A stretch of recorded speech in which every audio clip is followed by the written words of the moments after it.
자, 오늘은 고린도전서 마지막 시간이네요. 14장부터 16장까지인데, 뭐 16장은 마지막 인사말이니까 넘어가고, 14장, 15장. 좀 이야기 나누기 재미있을 주제들이 나와요. 그래서 여러분들도 적극적으로 자기 의견 좀 표현해 주시면 좋겠습니다. 자, 일단 고린도전서 14장. 몇 가지 은사에 대해서, 지난주에 우리 은사에 대해서 좀 다뤘었잖아요. 영의 은사라고 하죠. 물론 그 세상에 태어난 모든 사람들이 어느 정도 조금씩 이제 은사들을 가지고 태어나요. 선한 성품들, 장점들, 그죠? 하나님의 닮은 점들이 조금씩은 다 있잖아요. 자, 그런 게 다 은사다라고 말씀드렸는데, 특히나 이제 침례받고 성신의 은사를 받은 사람들은 자신의 신앙을 행함에 따라서 더 큰 은사를 받게 돼요. 그죠? 그중에 기적을 일으키는 은사들도 꽤 많습니다. 병 고치는 은사들, 방언의 은사들, 뭐 예언하는 은사들, 지식을 얻는 은사들, 분별의 은사, 뭐 이런 것들이 필요에 따라서 주어집니다. 근데 이 바울이 특별히 두 개의 은사를 다시 한번 언급하고 있네요. 이 방언의 은사하고 예언의 은사예요. 음, 좀 바울이 한 말들을 좀 고린도전서 14장 1절부터입니다. 사랑을 추구하며, 그렇죠? 사랑이 제일이라고 했잖아요. 사랑이 제일이다. 사랑을 추구하며 신령한 것들을 사모하되 특별히 예언을 하려고 하라. 바울이 그러니까 예언을 하려고 노력하라고 얘기하고 있어요. 혹시 잠깐만 한번 손 들어보세요, 여러분. 그 반응 보이는 기능 있잖아요. 나 예언해 본 적 있다. 예언해 본 적 없죠. 예, 내가 무슨 점쟁이냐. 오늘 그 예언의 은사에 대해서 바울이 왜 예언을 하려고 하라 라고 하는지 좀 이해해 볼게요. 자, 죄송합니다. 이충현 자매님 예언해 보신 적 있대요. 좀 이따가 좀 설명드릴게요. 설명 좀 부탁드릴게요. 2절부터 볼게요.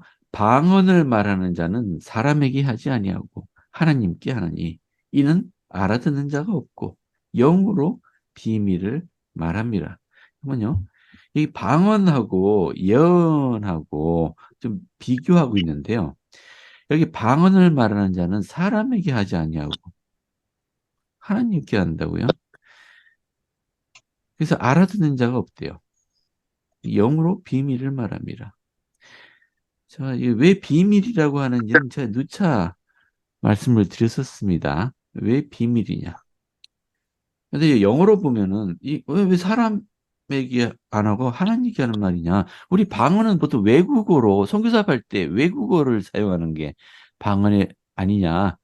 우리 그렇게 배웠잖아요.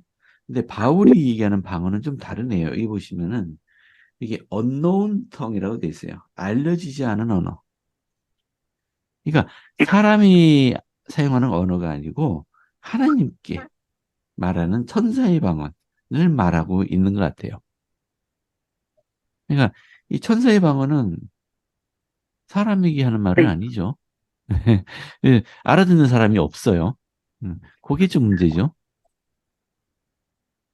자, 좀 더 읽어볼까요? 그러나 예언하는 자는 사람에게 말하여 덕을 세우며, 자, 예언은 사람에게 말하는 거예요. 덕을 세우고 권면하고 위로하는 것이라고 하네요. 방언을 말하는 자는 자기 덕을 세우고 예언하는 자는 교회의 덕을 세우나니 이것도 비교를 했어요. 방언은 자기 덕을 세우는 거고 예언은 교회 덕을 세운답니다. 나는 너희가 다 방언을 말하기를 원하나 특별히 예언하기를 원하노라. 만일 방언을 말하는 자가 통역하여 교회의 덕을 세우지 아니하면 예언하는 자만 못하니라. 여기 우리 원리 분명히 하나가 분명히 언급되고 있네요. 이렇게 방언을 말할 때는 그 알아듣는 사람이 있어야 된다고 했잖아요.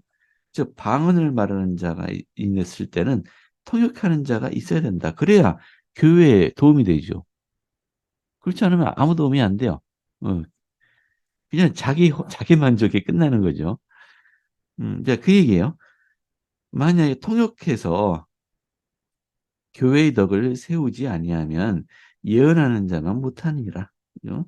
혼자만 만족하고 말다면은 무슨 의미냐? 그런즉 형제들아 내가 너희에게 나아가서 방언으로 말하고 계시나 지식이나 예언으로 가르치는 것으로 말하지 아니하면 너희에게 무슨 유익이요? 내가 방언만 말하고 예언 또는 지식, 계시, 지식 다 영의 은사죠. 이런 것들로 안 하면은 너희한테 유익이 뭐냐? 나만 유익이지. 뭐 이런 얘기네요. 자, 다시 먼저 예언의 은사에 대해서 한번 얘기 나눠볼까요? 우리 이충영 자매님, 예언해 보신 적 있다고 손 드셨는데 좀 설명 부탁드릴까요?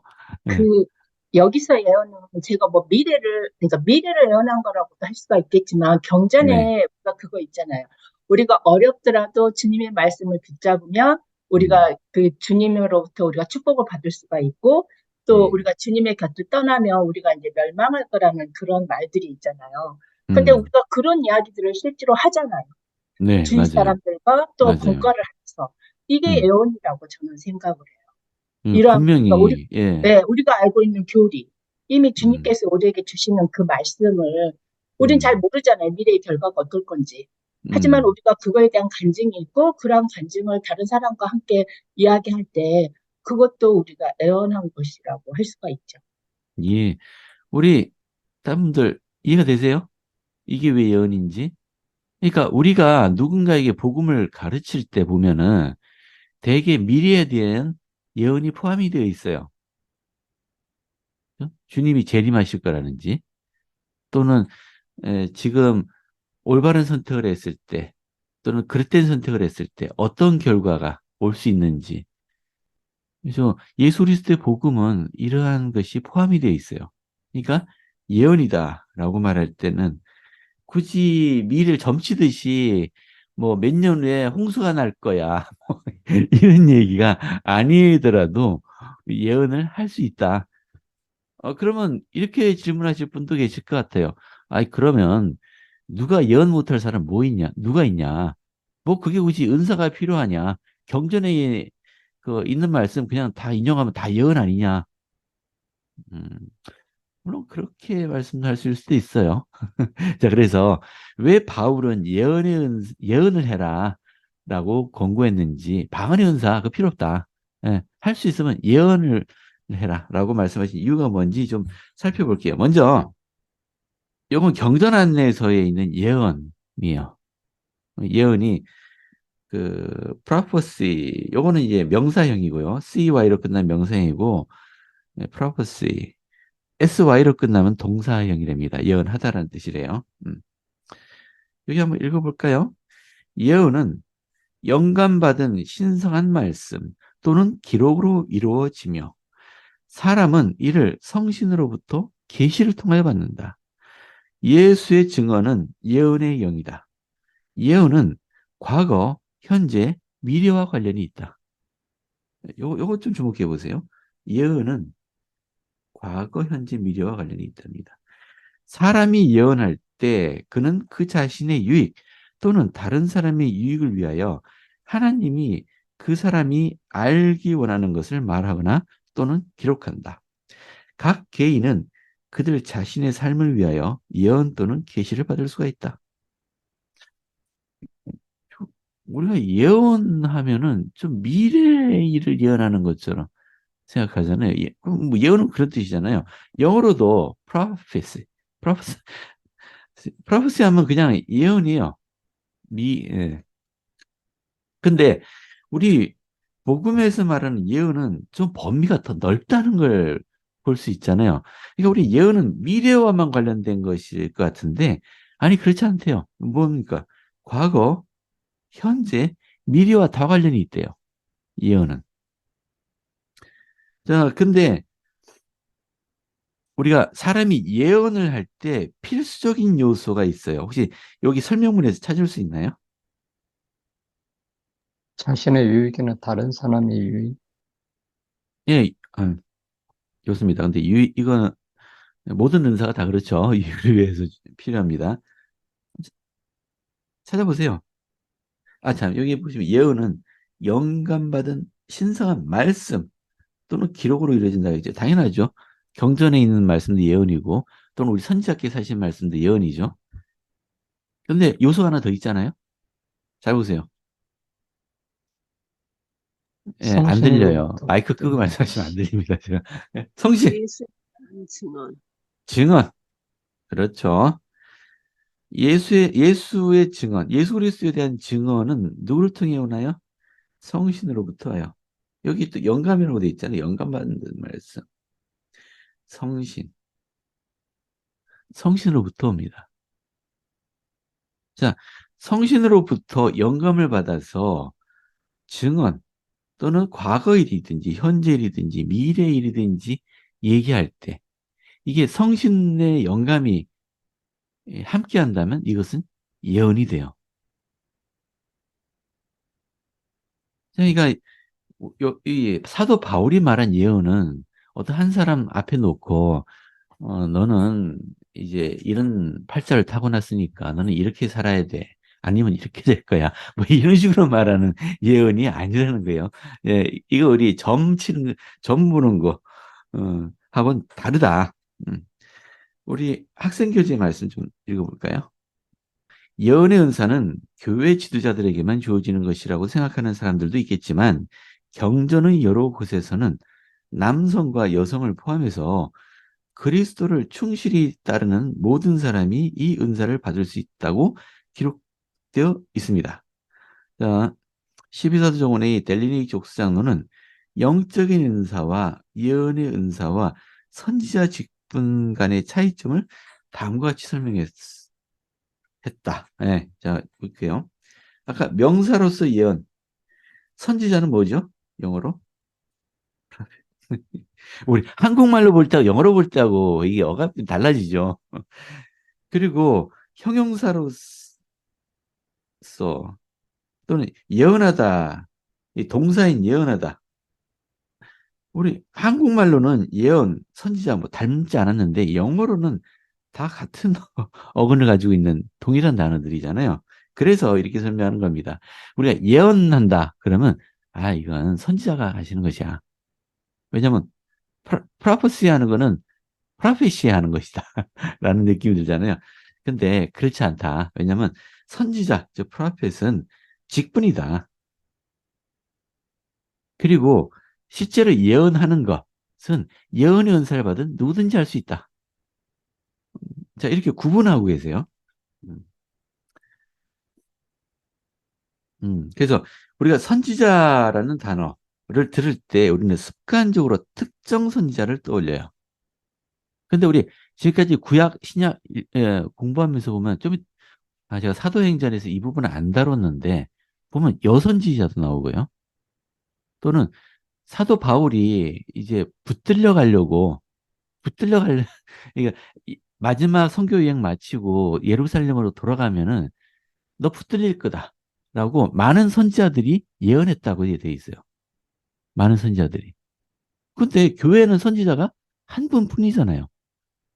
근데 왜 많은 선지자냐? 예. 이게 특정 선지자를 의미하는 게 아니고 예언의 은사를 가진 자들은 다 선지자가 될 수 있다. 그러니까 모세가 나는 너희 모두가 선지자 되기를 원한다. 자, 민수기에 나오는 말이에요. 민수기에 이게 모세가 한 말입니다. 여호와께서 그의 모든 백성이 다 선지자가 되게 하기를 원하노라. 다른 말로 너희 다 그러니까 당시 선지자 교회의 머리가 되는 선지자는 모세 한 사람이지만 너희가 다 그런 예언의 은사를 받아서 예언할 수 있으면 좋겠다. 다 선지자 됐으면 좋겠다. 이제 그런 말이에요. 자, 다시 좀 더 교재 설명 읽어드리겠습니다.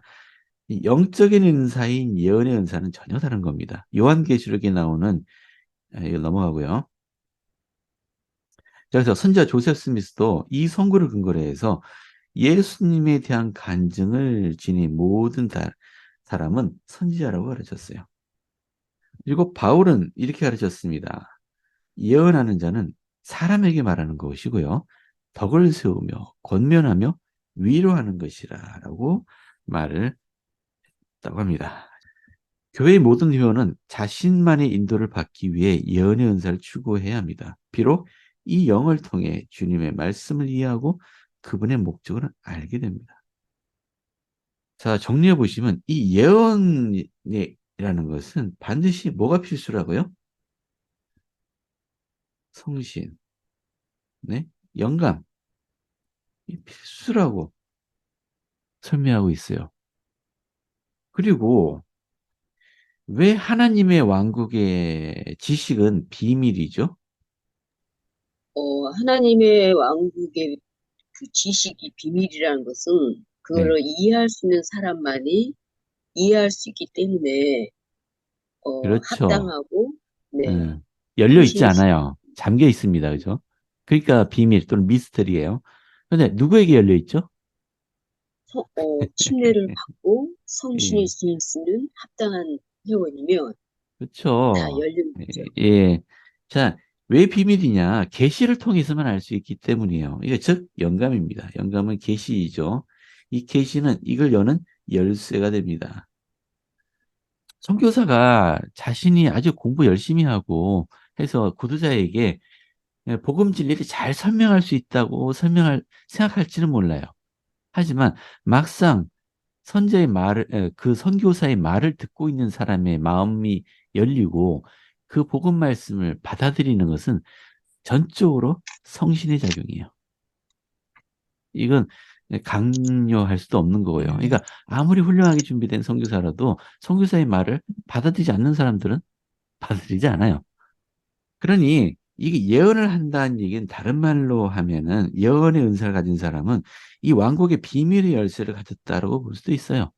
즉 예수가 그리스도이시고, 그죠? 우리는 하나님의 계획에 따라 이 세상에 왔고, 지금 선지자께서는 진짜 하나님의 선지자이시고, 뭐 하는 이런 모든 것은 예언의 은사를 추구한다는 얘기는 이런 것들을 예, 성신의 영감을 통해서 안다라는 말과 같다고 이해하셔도 돼요. 같다고.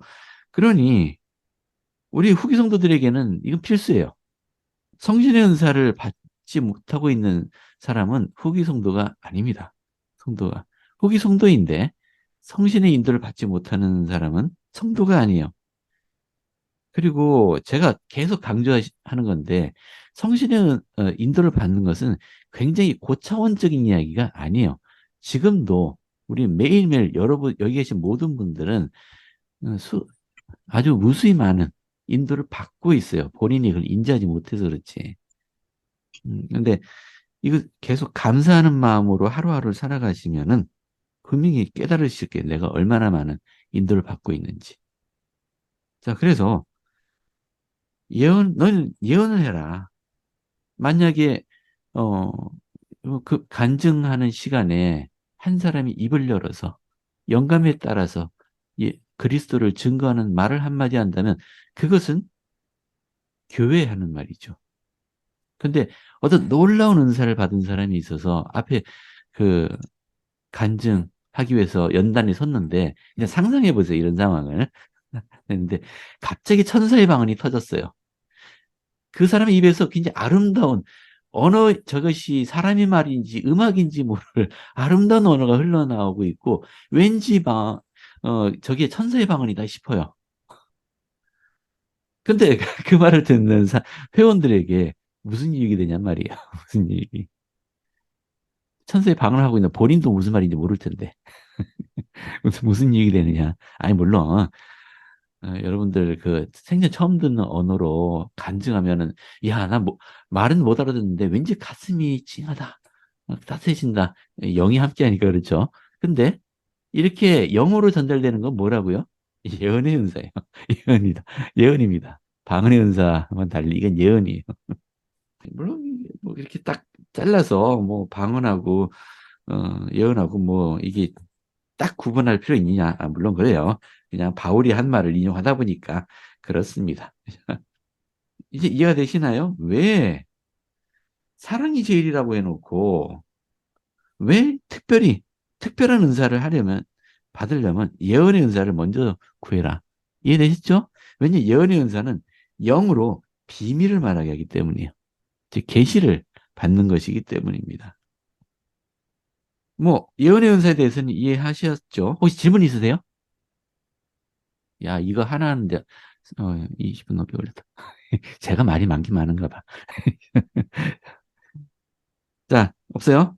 예, 뭐 질문 떠오르시면 언제든지 하시고요. 예, 아이, 제가 채팅창에, 예, 훌륭한 말씀들 많이 하셨어요. 여러분들 이해력이 대단하죠. 예, 성신을 통해서만 이해할 수 있기 때문이다. 그렇죠? 자, 근데 질문이 아직 하나 남아있죠. 이 방언의 은사에 대해서. 우리 교재에 좀 설명을 좀 더 읽어볼게요. 그 전에 성부. 자, 예언의 은사의 실제 사례. 자, 몰몬경에 야고보서입니다. 야고보서 4장 13절인데요. 이것도 읽어드릴게요. 볼지어다 나의 형제들아 예언하는 자 그는 사람들이 깨닫도록 예언할지니 이는 영은 진실을 말하며 거짓말하지 아니합니다. 그런즉 영은 사물을 있는 그대로 말하며 사물을 장차 있을 그대로 말하느니라. 그리하여 이러한 것들이 우리 영혼의 구원을 위하여 명백히 우리에게 나타내신 바 되었느니라. 그러나 보라 이러한 일에 우리가 홀로 증인이 된 것이 아니라 이는 하나님께서 옛 선지자들에게도 이를 말씀하셨음이니라. 이 보세요. 사물을 있는 그대로 말하는 것. 사물에 장차 있을 그대로. 이걸 뭐라고 하죠? 사물이 신앙. 신앙. 감사합니다. 비슷해요. 이게 정답이 있는 질문입니다. 진리? 그렇죠. 진리. 진리. 근데 아쉽게 여기 있는 그대로니까 현재, 그죠? 있을 그대로, 미래. 근데 과거 일이 빠졌네요. 예. 이걸 진리라고 하죠. 그러니까 진리의 말씀은 예언의 말씀이에요. 예, 야곱이 한 얘기예요. 자, 이건 제3리파이 3장 19절인데요. 이제 모든 리파인들에게 있어서 그들이 간악하였던 때를 제외하고는 계시와 또한 예언의 영을 지닌 어떤 자를 그들의 총대장들로 임명하는 것이 관습이었나니 그러므로 이 기드기또나이는 대판사가 또한 그러하였던 것 같이 그들 중에 한 큰 선지자였더라. 언뜻 이걸 잘못 이해하면 와 예언할 수 있는 사람이야? 그러면 백전백승하겠네. 미래가 어떻게 될지 알고 있으면 그런 예언이 아니고요. 예, 그런 예언이 아니고 제가 말씀드렸듯이 진리의 영, 계시의 영을 지닌 사람을 의미한다. 그러니까 선지자란 얘기죠. 선지자란 얘기. 그런 사람을 군대 총대장으로 임명했었답니다. 자, 예언에 대해서 살펴봤고요. 이번에는 방언의 은사에 대해서 좀 살펴볼게요. 학생 교재에 방언의 은사에 대해서 이렇게 설명하고 있네요. 자, 오순절 날에 사도들과 그 외 사람들은 다른 언어들로 말을 했다. 이날 방언의 은사가 하나님의 종들을 통해 나타나 그들은 자신들은 알지 못하나 청중이 아는 여러 언어로 복음을 가르쳤다. 이건 말 그대로 외국어죠. 근데 다른 경우에 이 방언의 은사는 영의 감동을 받은 사람이 자신도 듣는 사람도 알지 못하는 언어로 이야기함으로써 나타나기도 한다라고 설명합니다. 자, 이 두 번째 경우에 해당되는 방언의 은사는 개인이 지닌 영성의 증거로 여겨졌기에 고린도 교회의 일부 회원들은 이를 몹시 추구했던 것으로 보인다. 지금 개신교들 대부분이 마찬가지예요. 이 방언의 은사, 외국어가 아니고요. 이 아무도 알아듣지 못하는 이 방언의 은사가 영성의 증거로 지금도 이해되고 있어요. 그러니까 막 밤샘 기도하고 새벽 기도하고 막 할 때 막 안 가봐서 모르는데 예, 저도 들은 얘기입니다. 실제로 그러면 전 좀 무서울 것 같긴 한데 예, 실제로 가봤던 사람이 얘기가 막 울며 기도하다가 갑자기 사람들이 막 이상한 말을 막 짓거린대요. 그러면서 옆에 있는 친구가 그런대요. 저거 방언의 은사야. 너도 저 은사 해야 돼. 그래야 신앙이 있는 거야 말고 옆구리 찌그러면서 얘기하더랍니다. 이 고린도 회원들이 아마 이런 의미로 이 방언의 은사를 추구했던 것 같아요. 그래서 이 바울이 그 오해를 바로잡고 싶어 한 겁니다. 방언의 은사는 믿지 않는 자에게 하나님의 지니신 권능을 증거해 주기는 하지만 성도들을 가르치거나 교화하지는 못합니다. 이건 왜냐 신앙을 주지 못해요. 그렇잖아요. 기적을 일으킨다고 신앙을 갖게 되는 건 아니잖아요. 마찬가지로 방언의 은사가 신앙을 주지는 않습니다. 사람들이 놀라긴 하겠죠. 예수 그리스도 후기 성도 교회 초창기에도 일부 사람들이 거짓 영의 영향을 받아서 예배의 시간에 이상한 행동들을 하고 이상한 말을 하고 이런 일도 있었어요. 교회 역사에. 근데 이것은 신성한 권능 때문에 일어나는 일이라고 그들은 주장했지만 한동안 그런 혼란일 때도 있었습니다. 그래서 스녀 조세 스미스가 이런 오해를 바로잡기 위해서 교리와 성약 50편의 계시를 받았죠. 그래서 방언의 은사는 특별히 조심해야 된다고 교회에서는 가르쳐요. 방언. 우리 로버트 디 헤일즈 장로님 말씀인데요. 이 경륜의 시대에 선지자들은 교회를 인도하기 위한 계시는 방언의 은사를 통해 주어지지 않을 것이라고 말했습니다. 다시요. 교회를 인도하기 위한 계시, 교회에 대한 지시사항 이런 것들은 방언의 은사를 통해서는 주어지지 않습니다. 그럼 어떤 언어로 주어질까요? 예, 영어로 주어집니다. 선지자들이 다 영어 쓰시거든. 지금 10에서 정원의 회원들도 다 영어 쓰시거든. 그러니까 영어로 주어져요. 예. 왜 방언의 은사를 통해 주어지지 않느냐? 그 이유는 루시퍼에게는 방언의 은사를 그릇되게 복제하여 교회 회원들을 혼란스럽게 만드는 일이 매우 쉽기 때문입니다. 그 사탄에게는 그것이 여러 영의 은사 가운데 하나라며 우리를 속일 능력이 있습니다. 그가 가장 많이 속이는 한 가지가 바로 방언의 은사입니다. 이거 조심해야 돼. 방언의 은사는 못 알아듣는 말을 할 때는 차라리 안 하는 게 낫습니다. 조세 스미스와 브리감 영은 방언의 은사를 고려할 때 주의할 필요가 있다고 설명했습니다. 여러분은 스스로 위안을 얻기 위해 방언으로 말할 수는 있지만 제가 한 가지 규칙을 정하겠습니다. 방언의 은사로 무엇을 가르칠 때 그것이 교리로 받아들여져서는 안 됩니다. 뜻을 이해하지 못하면서 또한 통역 없이 방언의 은사로 말하지 마십시오. 악마도 방언을 말할 수 있습니다. 뭐 그렇잖아요? 악마는 전 세계 모든 언어를 알고 있을 거예요. 악마의 영들은. 그리고 천사의 언어도 알죠? 자기를 원래 본래 모국어잖아요. 천사의 언어. 그러니까 방언의 언어를 할 수 있어요. 그래서 예수 그리스도 후기 성도 교회 내에서는 이런 방언의 은사를 말하는 사람이 없는 이유가 조심하기 때문이에요. 우리가 이런 교육을 받았기 때문에. 그러니까 여러분 뭐 이미 다 알고 계시는 거지만 조심하세요. 방언의 은사는 조심하시기 바랍니다. 자, 그러면 도대체 뭐 방언의 은사도 훌륭한 은사이긴 한데 특별히 예언의 은사를 구하라라고 한 것은 이 목적이 있죠. 이 은사들은 모든 것을 덕을 세우기 위해서만 해라. 덕을 세운다라고 번역이 되어 있어요. 근데 영어로 보면 굉장히 간단한 단어네요. edifying이라고 되어 있어요. edifying. 우리 번역 다시 하면 교화를 위해서 하라라는 의미예요. 근데 우리 영어 성경도 고대 그리스어를 번역한 거거든요. 그러니까 그리스어 단어를 번역하면 때 조금씩 이제 원뜻과는 약간 다르게 번역되기도 하는 것 같아요. 그래서 여기는 설명했네요. 우리 학생 교재에. 여기 덕을 세운다, 즉 edifying 한다, 교화한다라고 되어 있는 이 단어는 그리스어로 오이코도멘? 이라고 이걸 번역한 건데, 글자 그대로 해석하자면 짓는다, 집을 짓는다라는 의미래요. 집을 짓는 과정을 의미한답니다.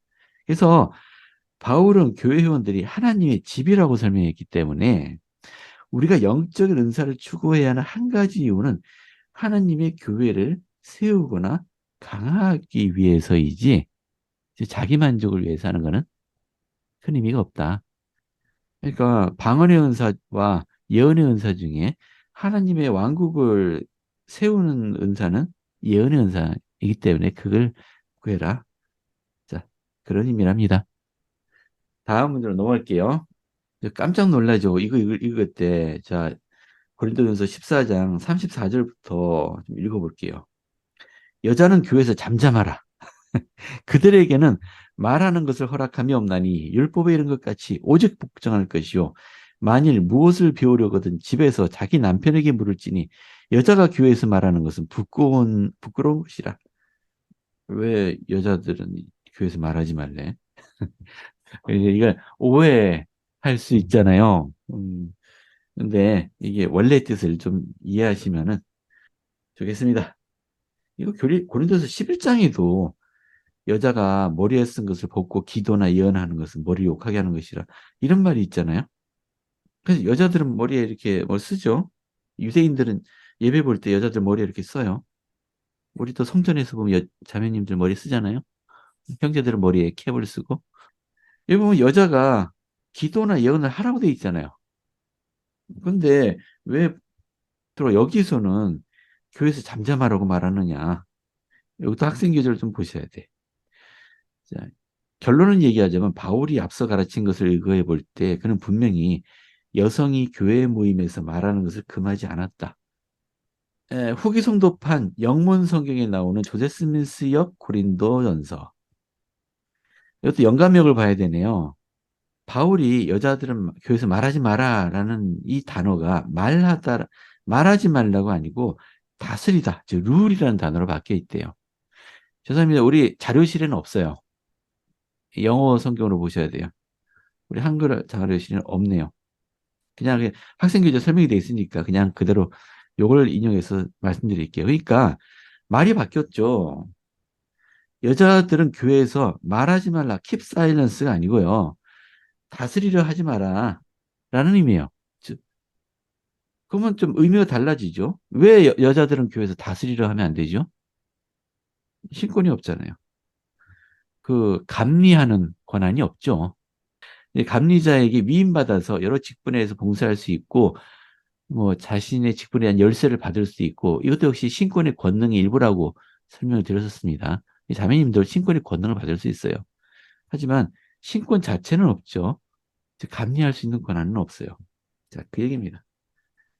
자, 이 단어의 변경으로 짐작컨대 일부 고린도 여성들이 예배 모임에서 질서를 따르지 않거나 신권 지도자들의 위치를 차지하려 했기에 바울은 그 상황을 바로잡고자 했을 수도 있다. 뭐 역사적인 사실이 전해진 건 아니에요. 근데 바울이 편집글에서 이런 말을 쓴 걸 봐서 이런 일이 있었을 수도 있겠다라고 추측하는 겁니다. 실제로 필리핀에서 있었던 일이에요.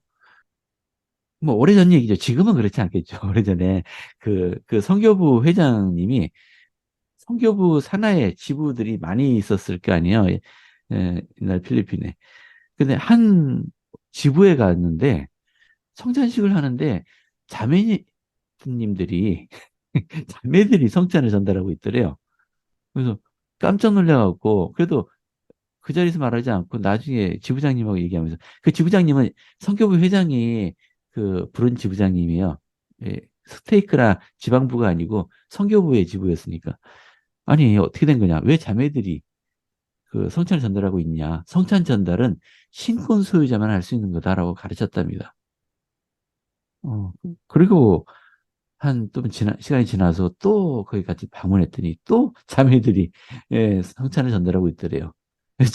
지부장이 불렀어요. 어떻게 된 거냐? 내가 분명히 얘기하지 않았냐라고 했더니 이 지부장이 하는 말, 알고 있습니다. 그래서 자매님들에게 신권을 줬습니다. 라고 얘기하더래요. 뭐 그럴 수 있죠. 뭐 당연히 알고 있을 거라고 생각했는데 이 지부장님에게는 모르는 지식이었던 겁니다. 남성에게만. 예, 합당한 남성에게만 신고를 줄 수 있다는 걸 몰랐겠죠. 자, 아니 그렇습니다. 그래서 자, 이런 상황을 말하는 겁니다. 여성들은 신권을 가질 수 없어요. 또 신권 지도자의 권위에 도전해서도 안 됩니다. 그래서 예수 그리스도 후기 성도 교회에서 여성들은 가르치고 간증하고 권고하고 봉사하도록 요청받지만 신권 지도자들에게 주어진 권세를 빼앗으려고 해서는 안 됩니다. 이는 감리하도록 부름받지 않은 교회의 모든 남성 회원도 마찬가지예요. 남성과 여성이 서로 다르지만 동등한 가치, 각자 하는 역할은 가치 면에서 동등하다. 다른 역할을 하지만 가치는 동등하다. 여성이 남성 없이 임신할 수 없듯이 남성도 여성 없이는 영원한 가족을 이루기 위한 신권 권능을 온전히 행사할 수 없습니다. 영원한 관점에서 출산 능력과 신권 권능은 모두 남편과 아내가 공유하는 것입니다. 그렇다 할지라도 왜 남성은 신권 직분에 성임되고 여성은 그렇지 않습니까? 고든비 힌클리 회장님은 교회의 남성들이 신권을 갖도록 제정하신 분은 인간이 아니라 주님이며 또한 여성들에게 이 위대하고 훌륭한 조직 곧 하나님의 왕국인 교회를 완전케 할 수 있는 능력을 주신 분도 주님이시라고 하셨습니다. 그러면 주님께서는 왜 당신의 교회를 이렇게 이런 형태로 조직하셨냐 하는 것은 이유는 밝히지 않으셨습니다. 예, 솔직히 모르겠다는 얘기죠. 여성들에게는 왜 신권 권세를 주셨는지 모르겠다. 이거는 설명할 수 없다. 말씀하시네요. 자, 15장으로 넘어가겠습니다. 그래서 어떤 분은 여성들은 이미 짐을 많이 지고 있는데 왜 신권의 짐까지 지워야 되느냐. 아마 이것은 여성들에 대한 주님의 사랑을 표현하신 거다라고 설명하신 분도 계세요. 자, 고린도전서에 예수 그리스도의 부활에 대해서 설명하고 있습니다. 유대인 중에도 부활이 없다라고 믿는 사람들이 있었죠. 기억나세요? 사두개인이라는 사람들은 사두개. 부활을 믿지 않았어요. 예, 기억하시네요. 왠지 이 고린도 성도들 가운데서도 부활을 믿지 않는 사람들이 있었던 것 같아요. 근데 한번 생각해 보세요. 자, 우리 요거는 디지털 북트로프 회장님께서 하신 말씀이에요. 질문하셨어요. 인류 역사의 흐름을 가장 크게 바꾼 날이 언제일까요? 그에 대하여 놀랍고도 기이한 내용부터 통찰력이 풍부하고 진지한 생각으로 이끄는 내용까지 다양한 답변이 나왔습니다. 그 중에는 선사시대 소행성이 유카탄 반도에 충돌했던 날이나 1440년에 요하네스 구텐베르크가 인쇄기를 완성했던 날, 그리고 1930년 라이트 형제가 인간도 정말 날 수 있었음을 세상에 증명했던 날도 빠지지 않고 포함되었습니다. 그렇죠. 많죠. 인류 역사의 흐름을 바꾼 날. 여기 소행성 충돌은 요거 공룡을 멸망시켰잖아요. 멸종시킨. 근데 멸종하지 않았다고 하더라고요. 네, 멸종하지 않았답니다. 일부 멸종하지 않은 공룡이 지금의 새라고 하더라고요. 예. 뭐 구텐베르크 인쇄기 그렇죠. 완전히 인류를 뒤집어 놨죠. 권력의 판도와 종교까지 다 바꿔놨어요. 라이트 형제는 인간이 날 수 있다는 걸 증명해. 하지만 이런 훌륭한 것들, 하지만 이런 것들 다 포함해서도 이보다 더 크게 인류 역사의 흐름을 바꾼 날이 언제일까요? 라고 질문하면 우리는 뭐라고 대답해야 될까요? 그렇죠. 예수 부활. 그리스도께서 무덤을 깨치고 부활하신 날입니다. 요즘 교회에서 이걸 많이 신경 쓰는 것 같아요. 우리 연중에 가장 큰 교회 행사는 크리스마스죠. 크리스마스요. 부활절은 별로 신경 안 썼던 것 같아요. 근데 사실 예수님이 태어난 날보다 예수님 부활하신 날이 더 중요해요. 그래서 우리, 예, 우리 선자께서 부활절 더 신경 써야 된다라고 뭐 올해부터 말씀을 하시고 계십니다. 부활절은 일요일이니까 사실은 태가 안 나서 그래. 크리스마스는 주중이면은 공휴일이 되는데 부활절은 일요일이라 태가 안 나. 그게 좀 안타까운 면이 있어요. 자, 맞습니다. 그리스도의 부활은 우리 신앙의 중심에 있는 거예요. 만약에 부활이 없으면은 기독교가 없는 겁니다. 우리 신앙이 다 의미가 없어져요. 이제 그걸 바울이 열심히 설명하고 있습니다. 그죠? 여기 성경에 예언된 대로 사흘 만에 다시 살아나셨고, 즉 베드로에게도 보이셨고, 12제자에게 보이셨고, 그 후에 500여 형제에게 일시에 보이셨답니다. 부활하신 예수님 목격한 게 적은 수가 아니에요. 게다가 우리 몰몬경의 구체적인 목적이 뭡니까, 결국은? 그렇죠. 예수님께서 부활하셨고 그분이 미대로 방문하셨다잖아요. 그게 핵심적인 사건이에요. 예, 그거 안 읽고 건너뛰시면 문문경 안 읽으신 거예요. 자, 그리고 야고보에게도 여기 야고보를 특별히 언급한 거는 요 야고보는요. 예수님 동생 야고보예요. 마리아의 그래서 예수님의 이부 동생이죠. 아버지가 다른. 요새가 마리아에게서는 그 야고보입니다. 그리고 모든 사도, 심지어는 만삭되지 못하여 난 자 같은 나한테도 이제 바울도 목격했다. 부활하신 예수님 뵀다. 근데 너희가 부정하느냐? 너희가 지금 이 예수 그리스도를 믿는 거, 이 종교 믿는 것은 나나 그들이 전파했기 때문이 아니냐. 그리스도의 부활을 전파했기 때문이 아니냐. 그리스도께서 죽은 자 가운데서 다시 살아나셨다. 이것이 기독교 교리의 핵심입니다.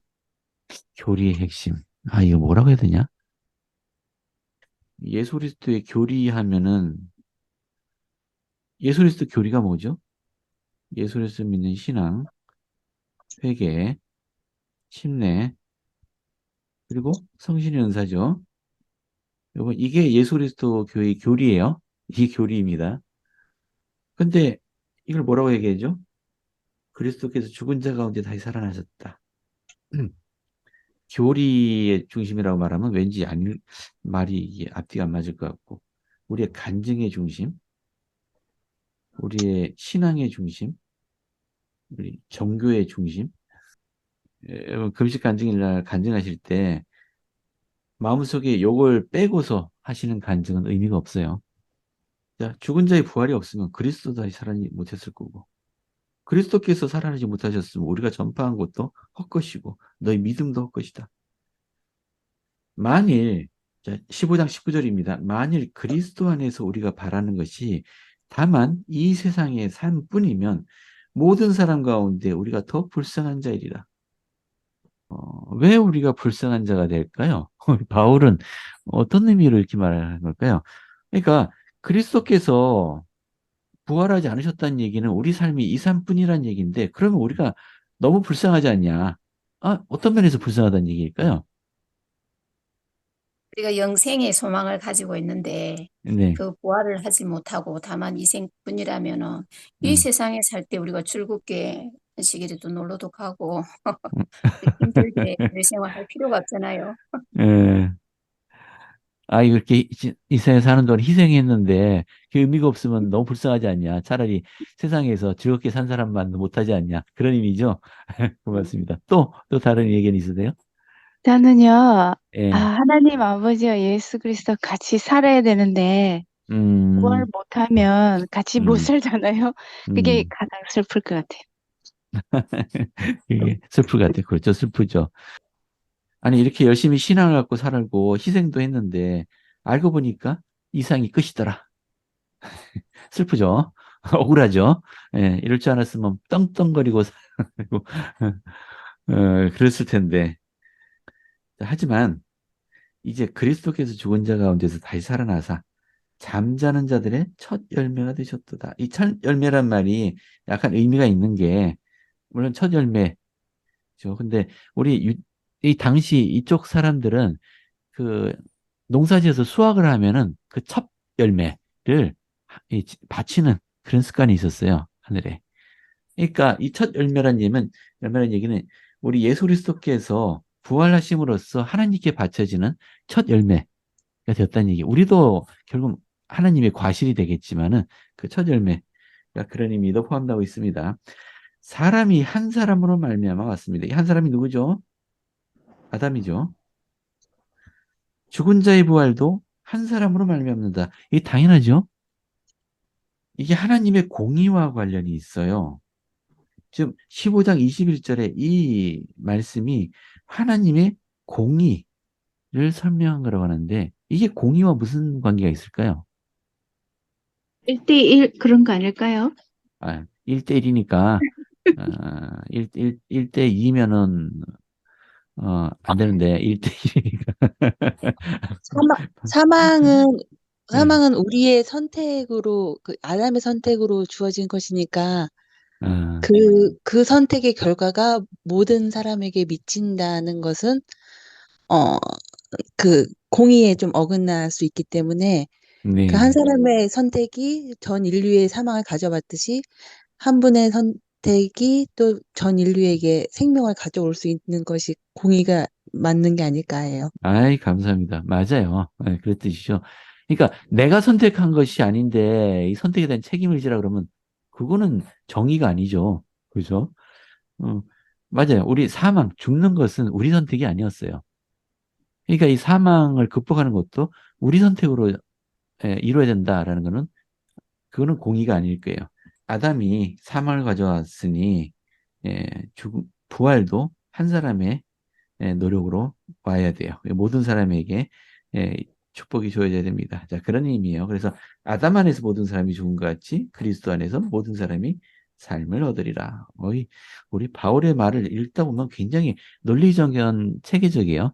물론 옛날 2000년 전 풍습, 관습 같은 게 섞여 있었고 듣기 불쾌한 말로 들리는 것도 가끔 있습니다만은 잘 이해하면은 다 잘 설명되고 하고 있다는 걸 알 수 있습니다. 여기 보시면 조셉 필딩 스미스 회장님의 설명이 여기 있어요. 학생 교재에 있습니다. 요 부활의 보편성이 하나님의 공의를 나타낸다. 왜냐하면 지상에 살다가 죽은 사람은 누구나 부활해야 된다. 모든 사람이 부활하지 않는다고 하면 그건 공의가 아니라는 얘기예요. 왜냐하면 간단한 문제예요. 사망에 대한 책임은 아담에게 있습니다. 우리에게 있는 게 아니고. 그러니까 주님은 이 책임을 다른 사람에게 주지 않고 자신이 짊어지신 거예요. 그러니까 우리 입장에서는 주님이 사망에 대한 책임을 지셨기 때문에 공의가 이루어진 거다라는 얘기예요. 이것도 읽고 넘어갈까요? 그러나 각각 자기 차례대로 되리니. 차례란 말을 썼어요. 먼저는 첫 열매인 그리스도요. 다음에는 그가 강림하실 때 그리스도에게 속한 자요. 그 후에는 마지막이니. 그가 모든 통치와 모든 권세와 능력을 멸하시고 나라를 아버지 하나님께 바칠 때라. 그가 모든 원수를 그 발 아래에 둘 때까지 반드시 왕노릇 하시리니 맨 나중에 멸망받을 원수는 사망이니라. 여기 잘 보세요. 첫 열매는 그리스도시죠. 근데 그 다음이 누구라고요? 그가 강림하실 때 그리스도께 속한 자. 이걸 뭐라고 하죠? 첫째 부활. 첫째로.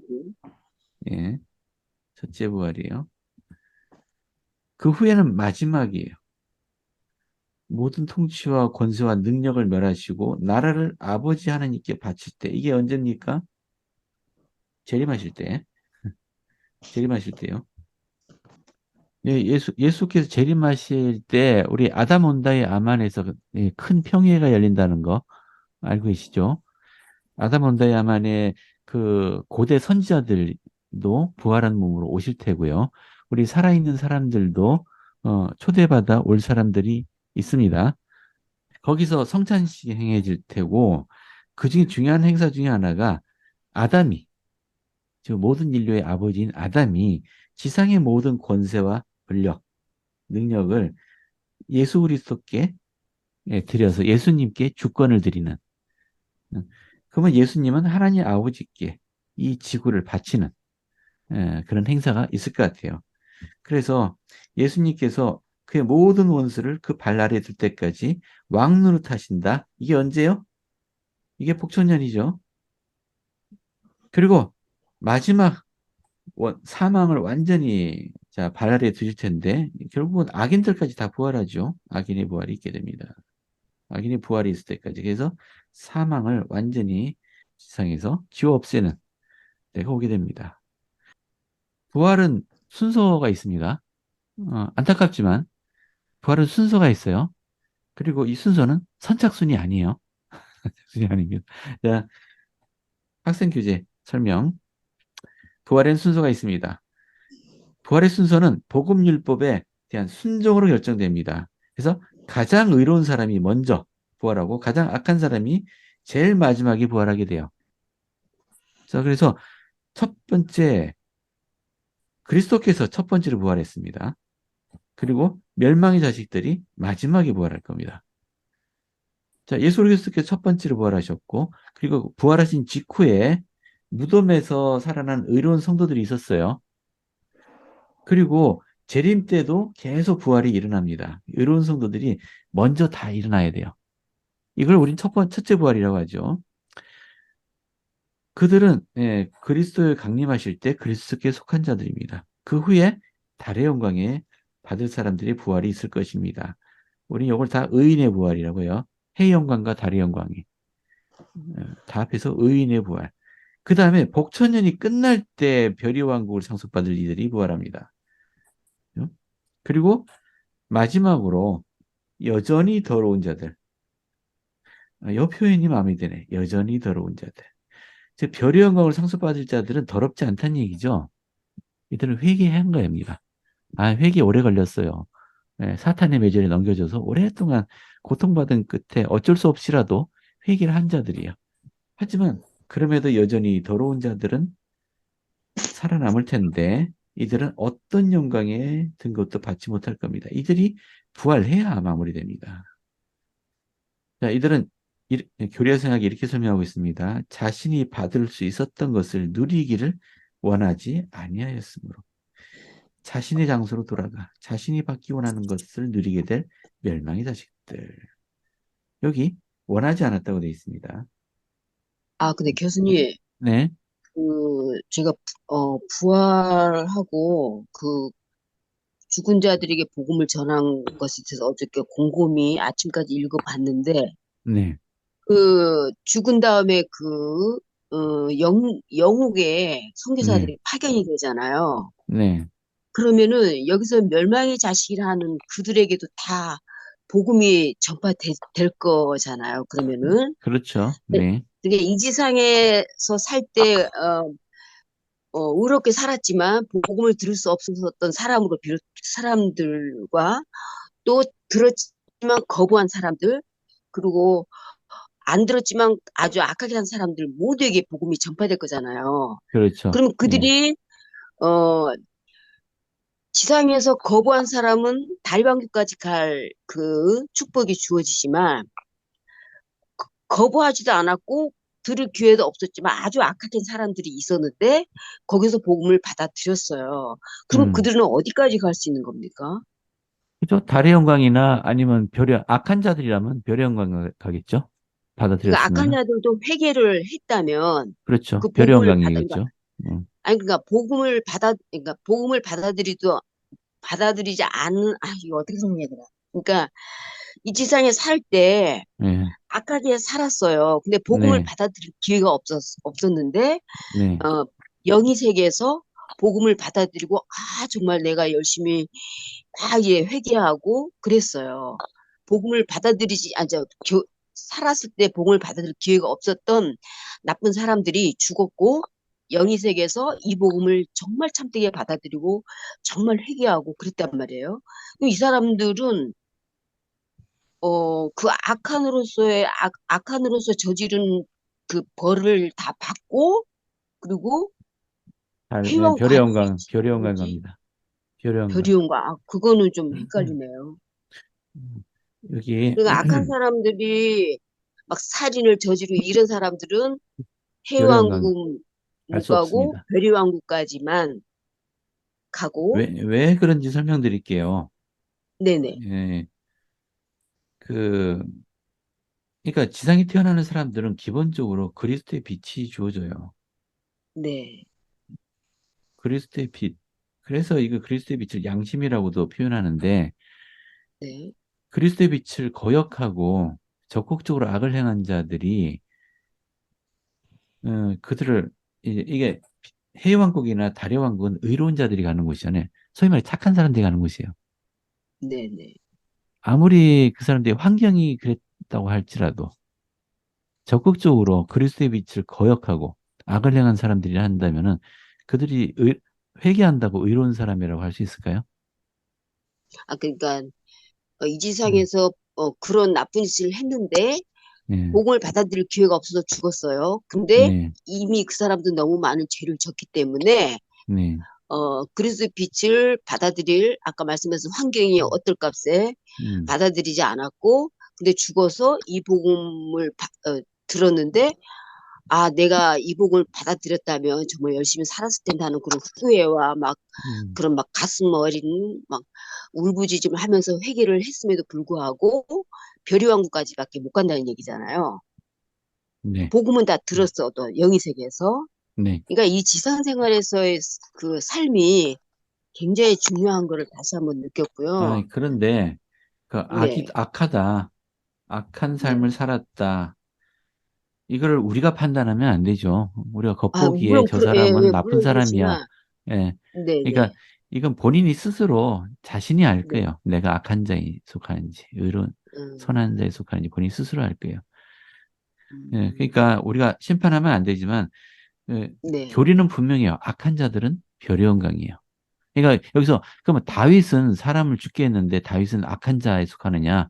그래서 우리 구약 공부할 때 그 우리가 심판하면 안 된다고 말씀드린 겁니다. 예.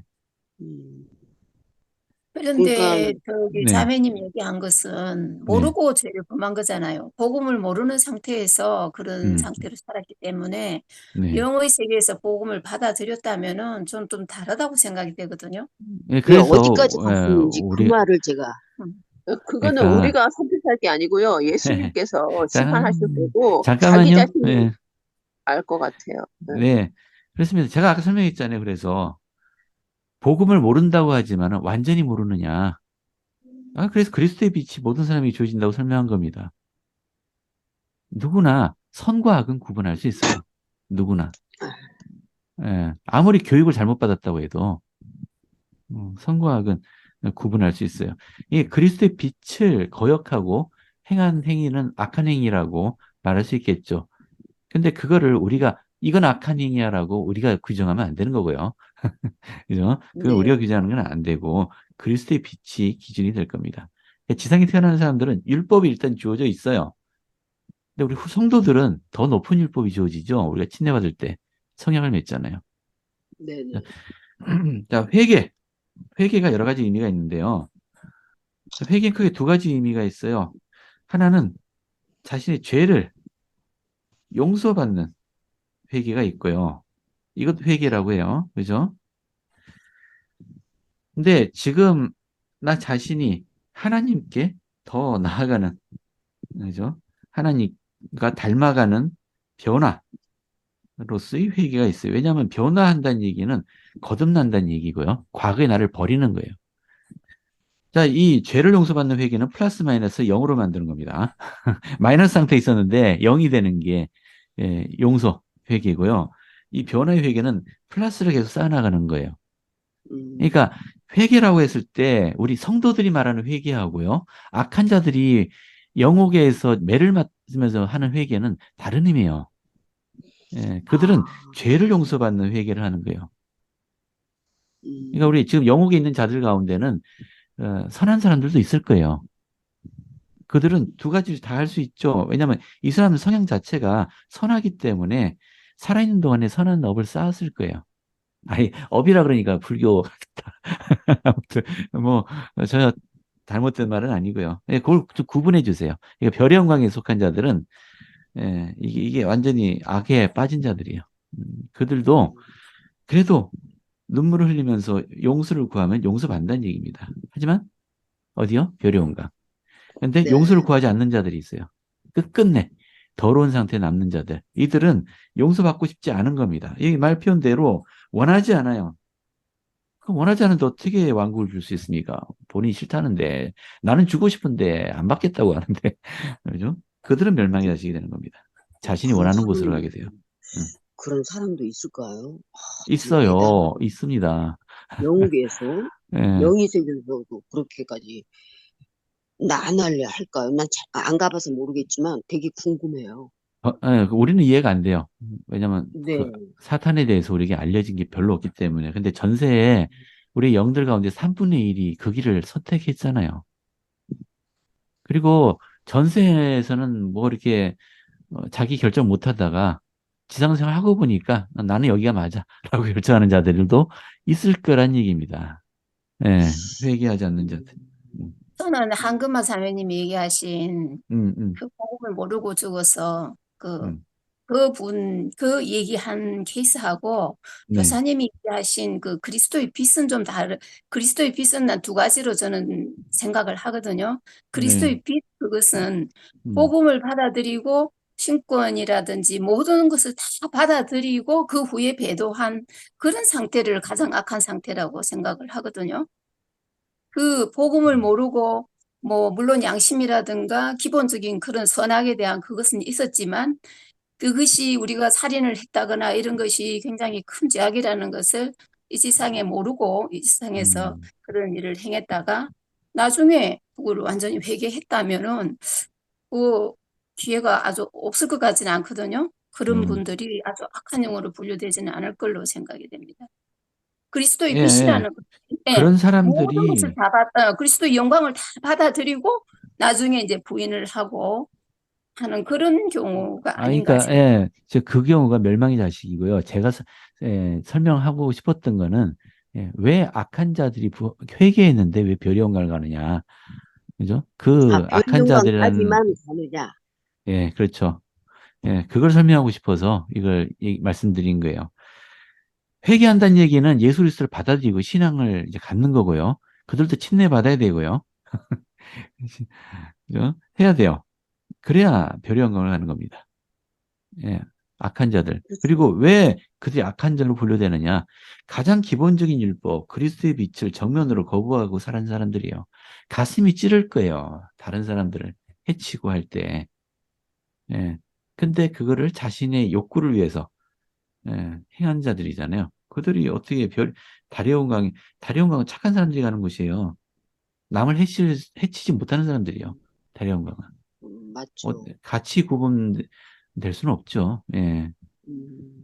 그러니까 음, 그러니까 복음을 모르고 복음을 받아들일 기회가 없어서 악한 음, 생활을 했고, 그리고 음, 다시 죽어서 영옥에서 복음을 받아들였지만 음, 그들이 행한 게 너무 악했기 때문에 음. 갈 수 있는 왕국은 별의 왕국까지다. 그렇죠. 저는 예. 그렇게 받아들이고, 그리고 우리가 죽은 조상들을 위해서 이제 의식을 받았는데, 음, 어, 그 의식을 받았지만 그 의식 받지 않은 착한 사람들이 복음을 받아들였지만 우리가 의식을 안 해준 사람들은 계속 영옥에 있는 거죠. 그러면 낙원에 못 오고.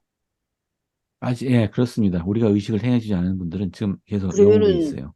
무지무지 많은 시간들이 걸리겠네요. 그러니까 우리가 서두르세요. 아무리 열심히 해도 예, 그러니까 성전 서둘러도 부지런히 가시고 해야 됩니다. 예, 진짜 예, 아유 감사합니다. 예. 자, 요 교리는 이제 그만하고요. 시간 다 됐다.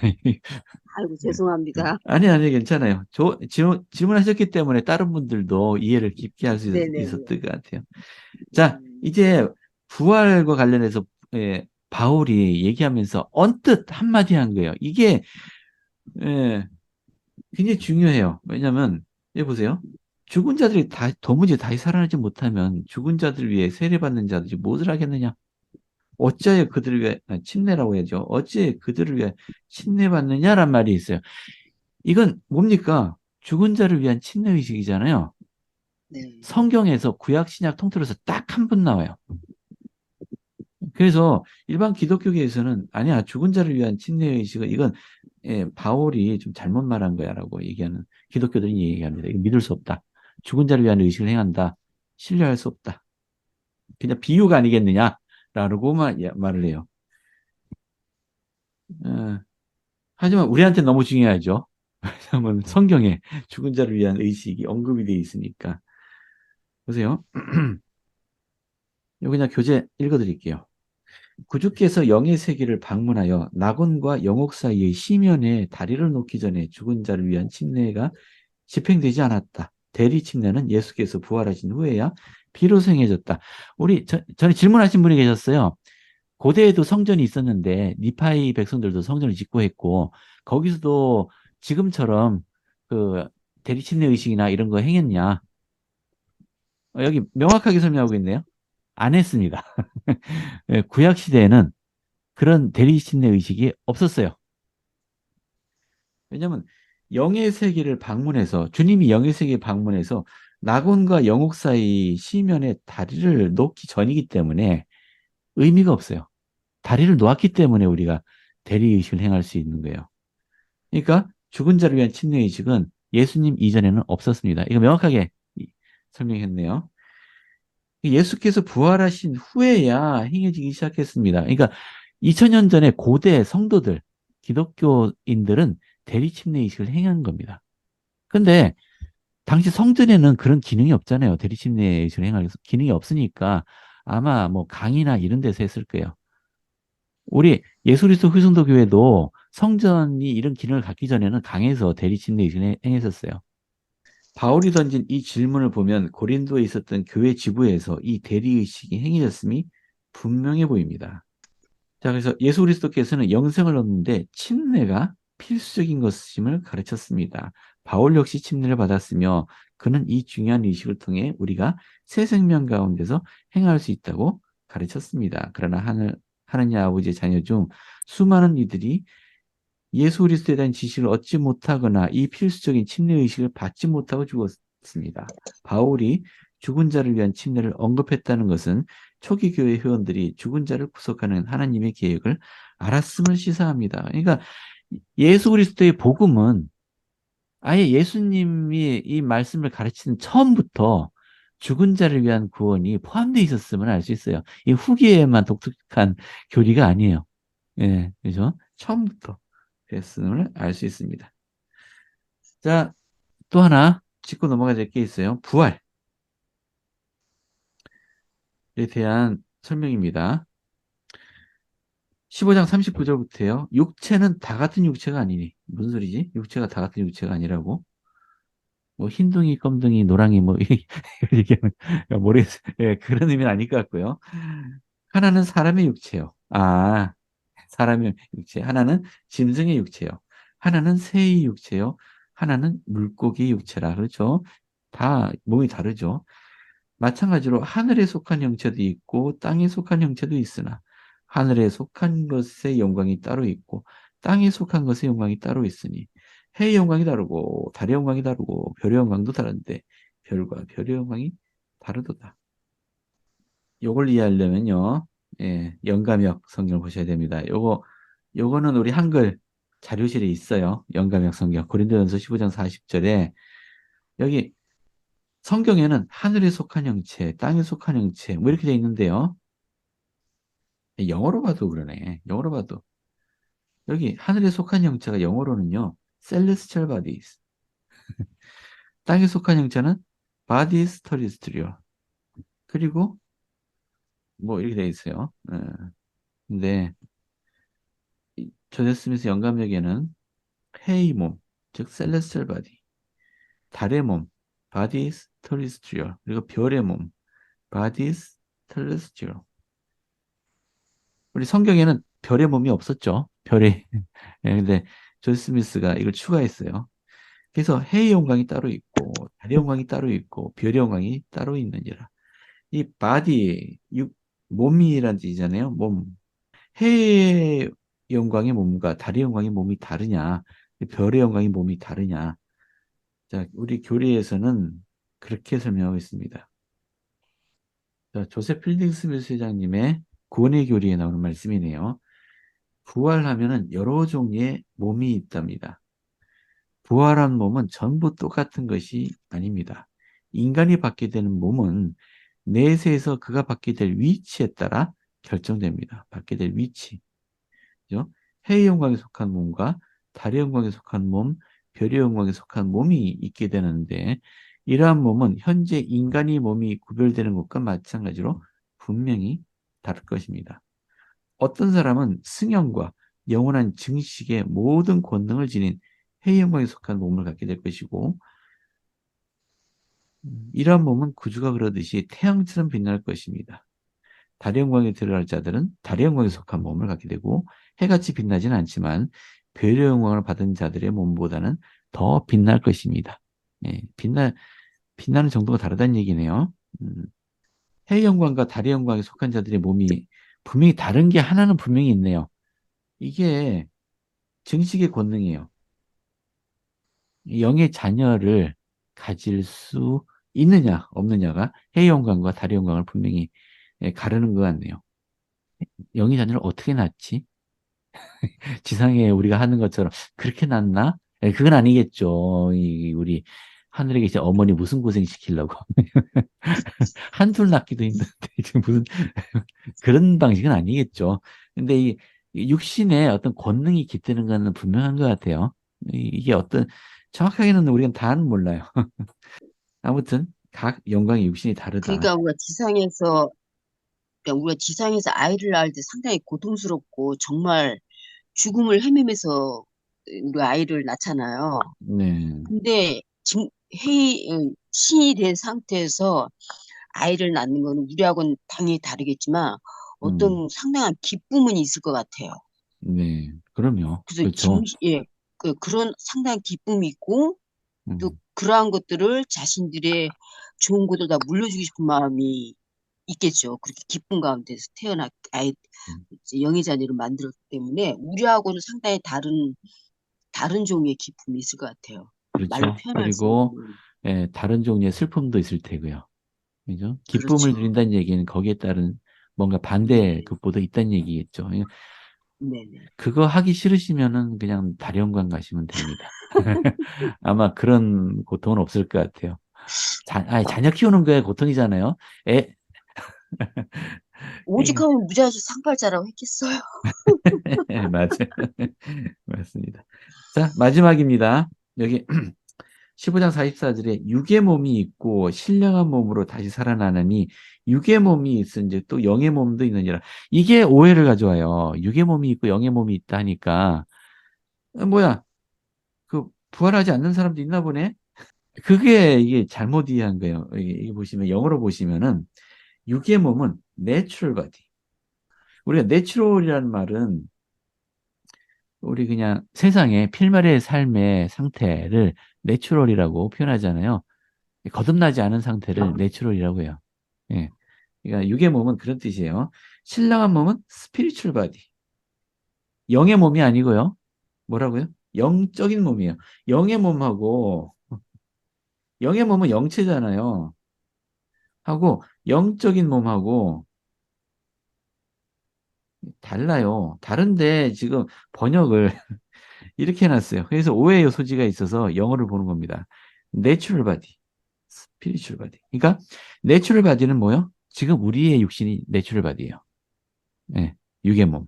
스피리추얼 바디는 부활한 몸, 영적인 몸, 부활한 육시체가 스피리추얼 바디입니다. 영의 몸이라고 되어 있는 게 부활한 육신을 말하는 겁니다. 네, 그래서 우리는 죽음을 딛고 일어났을 때 영적인 육체를 얻게 될 것이다. 왜냐면 우리 영과 동화되는 육신이거든요. 지금의 우리 육신은 영하고 괴리되어 있잖아요. 그러니까 육욕이라는 게 따로 존재하고, 그죠? 영은 하나님을 향하는데, 육은 자꾸 죄를 짓게 하는. 근데 우리 부활할 때는 우리 영과 그대로 조화되는, 일치되는 육신을 받게 될 겁니다. 그래서 스피리추얼 바디예요. 그래서 아담이 생명이 첫사람 아담, 그리고 마지막 아담. 이제 마지막 아담은 예수님을 뜻하죠. 예수님을 뜻합니다. 아, 시간 다 됐네. 자, 그래서 결국은 사망에 삼키는 것을 삼키고 삼키고 이기리라. 기록된 말씀이 실제로 이루어졌다라고 바울은 간증하면서 이 말씀 마칩니다. 자, 여기까지 할까요? 예수 그리스도 이름으로 드립니다. 아멘.